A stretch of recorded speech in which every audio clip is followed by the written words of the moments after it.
In English, words are divided according to their position and usage in a sentence. This is called to the parts of speech. Then it is given the definition of parts of speech. All words in the English language belong to a word class called the parts of speech. Then there are the 8 main parts of speech in the English language. Which are these? That there are 8 parts of speech. Number 1, verb, noun, adjective, adverb, pronoun, interjection, conjunction and preposition. These are the 8 parts of speech in English language. Now today we are going to learn in one part of speech is preposition. What is meant by exact preposition? Preposition is a word and used with a noun or a pronoun and to show their relation with the something else means preposition. Preposition याचा शब्दशः आहे शब्दयोगी अवयव. Preposition means शब्दयोगी अवयव. आपल्याला 12th स्टँडर्डमध्ये final एक्झामसाठी आपल्याला प्रिपोजिशनवर एक example विचारलं जातं. त्यानंतर प्रिपोजिशन. तर preposition is the part of speech that shows location, position, time और डिरेक्शन. ह्या प्रिपोजिशनमध्ये आपल्याला त्या सेंटेन्समधलं किंवा त्या नाऊनचं लोकेशन, पोझिशन, टाईम और डिरेक्शन हे आपल्याला या ठिकाणी दाखवलं जातं किंवा इंडिकेट केलं जातं. त्याला आपण प्रिपोजिशन म्हणतो. तर preposition pre plus position means preposition. Pre, what is mean by pre? Pre means before and position means place. Means नाऊनच्या अगोदर किंवा बिफोर द नाऊन जे आपण प्रिपोजिशन यूज केलं जातं किंवा नाऊनच्या पूर्वी प्रिपोजिशन यूज केलं जातं किंवा नाऊनचं रिलेशन सांगितलं जातं त्याला आपण प्रिपोजिशन म्हणतो. Following given the example of the preposition. The preposition means a word that is use to before the noun and shows it is relation with the another word of the sentence. म्हणजे before the नाऊनच्या अगोदर वापरलं जातं. आणखी with काय केलं जातं की relation जे अनादर वर्ड आहेत, दुसरे इतर शब्द आहेत किंवा अदर नाऊन आणि प्रोनाऊन आहेत त्यामधलं रिलेशन इथं दाखवलं जातं. त्याला आपण काय म्हणतो की प्रिपोजिशन. इथं एक्झाम्पल दिलेलं आहे. He goes to college by bus. तर इथं preposition which is preposition to हे काय आहे? प्रिपोजिशन आहे आणि याला आपण सिंगल प्रिपोजिशन म्हणतो. कॉलेज नाऊन आहे. त्यानंतर बाय काय आहे? प्रिपोजिशन आणि बस हे नाऊन आहे. म्हणजे बिफोर द नाऊन नावाच्या अगोदर आपण जो शब्द यूज केला जातो आपण त्याला प्रिपोजिशन म्हणतो. ही काय आहे? इथं ही बद्दल इन्फॉर्मेशन दिली जाते. त्यानंतर नेक्स्ट तर टाईप ऑफ प्रिपोजिशन. तर आपल्याला टाईप ऑफ प्रिपोजिशनमध्ये काय ग्रामर टेक्स्टबुकमध्ये प्रिपोजिशनचे वेगवेगळे आपल्याला टाईप्स दिलेत, काइंड्स दिलेत. काही ठिकाणी प्रिपोजिशनचे सिंगल प्रिपोजिशन, त्यानंतर कंपाऊंड प्रिपोजिशन आणि फ्रेज प्रिपोजिशन असे प्रकार दिलेले आहेत. मग त्यामध्ये सिंगल म्हणजे आपण इन, टू, ऑन, फॉर याला आपण सिंगल प्रिपोजिशन म्हणतो.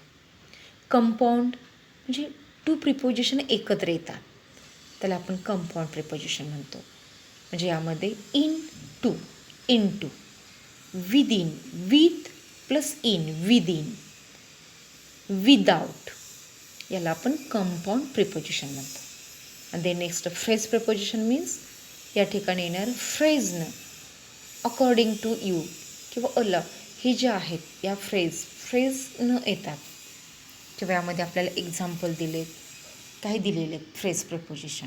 तर इथं दिलेले आपल्याला टाईप ऑफ प्रिपोजिशन हे थोडेसे वेगळे आहेत. म्हणजे टाईप ऑफ द प्रिपोजिशन हे डिपेंड्स अपॉन ह्या जे आपण 3 इंट्रॉगेटिव्ह वर्ड्स आहेत त्यावर डिपेंड्स आहेत. आणि त्यामध्ये आपल्याला फर्स्ट दिलेलं आहे टाईप्स वेन. म्हणजे it is when indicate the time. म्हणजे this prepositions to show the time.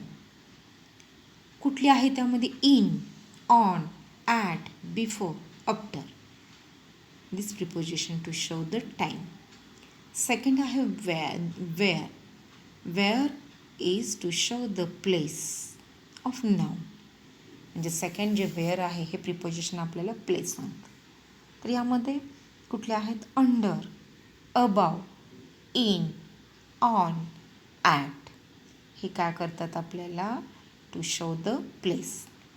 त्यानंतर नेक्स्ट नंबर 3 आहे इन विच डिरेक्शन. म्हणजे या ठिकाणी आपल्याला विच काय करतं की ते डिरेक्शन सांगतं.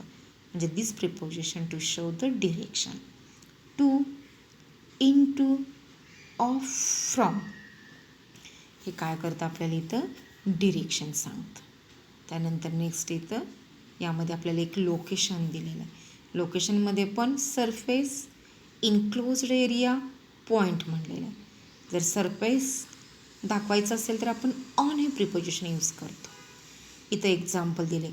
On tails us that the following noun is located on a surface. Use on Wien one thing is attach to or touching something. म्हणजे सरफेस ज्या वेळेला आपण एखादी वस्तू सरफेसला आहे त्यासाठी आपण ऑन हे दाखवतो. On the table, on the floor, on the chair. म्हणजे सरफेस एरिया किंवा सरफेसला आहे एखादं ऑब्जेक्ट हे सांगण्यासाठी आपण ऑन हे प्रिपोजिशन यूज करतो. सेकंड म्हणलेले इनक्लोज्ड एरिया. सेकंड काय म्हणलेलं आहे? Enclosed area. इनक्लोज्ड एरिया तर या ठिकाणी आपण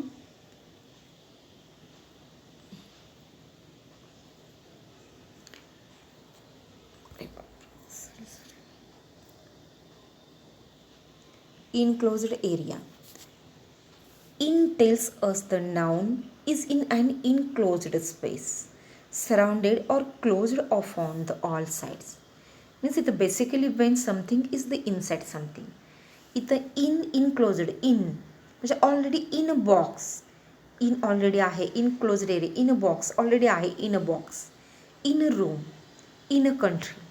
म्हणजे या ठिकाणी आपण इन ऑलरेडी आहे इनमध्ये त्यामुळे आपण इन यूज करतो. In a box, in a room, in a country.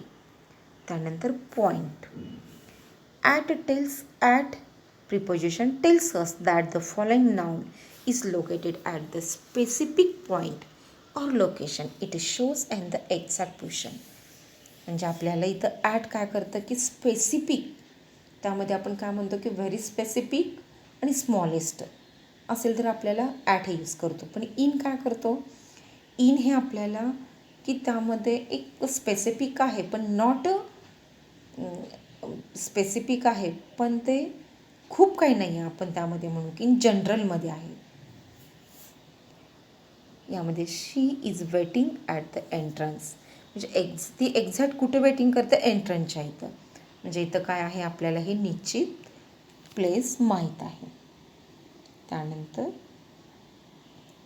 इथं आपल्याला दिलं आहे ॲट आणि इनमधला डिफरन्स दिलेला आहे. ॲट आणि in. She is at the library.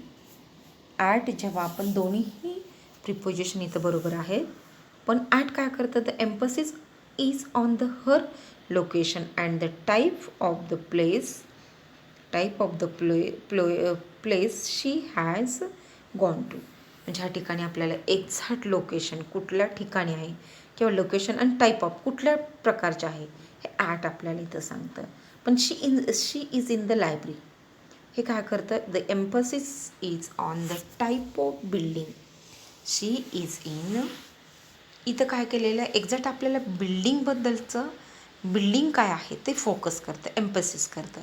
पण ॲट हे काय करतं की त्या नेमकं तिचं एक्झॅक्ट लोकेशन कुठलं आहे हे आपल्याला या ठिकाणी काय करतं की सांगत असतं. त्यानंतर नेक्स्ट दिलेलं आहे. नेक्स्ट आपल्याला प्रेपोजिशनल फ्रेजेस. प्रेपोजिशन फ्रेजेस आपण सेंटेन्स आणि फ्रेज. सेंटेन्स म्हणजे आपण काय म्हणतो, sentence means group of word. Sentence means a group of words किंवा a sentence is a group of words but which makes complete sense means sentence. But what is mean by phrase. फ्रेजसुद्धा काय आहे, phrase is a group of words which does not make a complete sense. सेंटेन्समध्ये आपल्याला काय होतं की वाक्यामध्ये पूर्णपणे त्याचा अर्थ कळतो, आपल्याला कम्प्लीट सेन्स मिळतो. पण फ्रेजमध्ये काय आहे, which does not make a complete sense. तर आपल्याला इथं प्रेपोजिशनल फ्रेजेस पण आहेत. तर इथं काय दिलं आहे, group of words containing preposition. The rabbit hop through the garden. Throw काय आहे इथं, प्रिपोजिशन आहे, पण काय आले, the through the garden phrase type आलेली. Second, the balloon drift up the stair. Up the stairs काय आहे, प्रिपोजिशनल फ्रेज आहे. And the tiger crept slowly over the grass.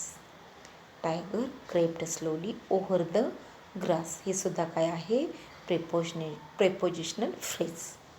म्हणजे आपण फ्रेजेसमध्येही सिंगल फ्रेज, कंपाऊंड फ्रेज आणि प्रेपोजिशनल फ्रेज असे काय आहेत, 3 टाईप्स आहेत. म्हणजे there are the 3 types of prepositions. Now we will learn the remaining part of next lecture.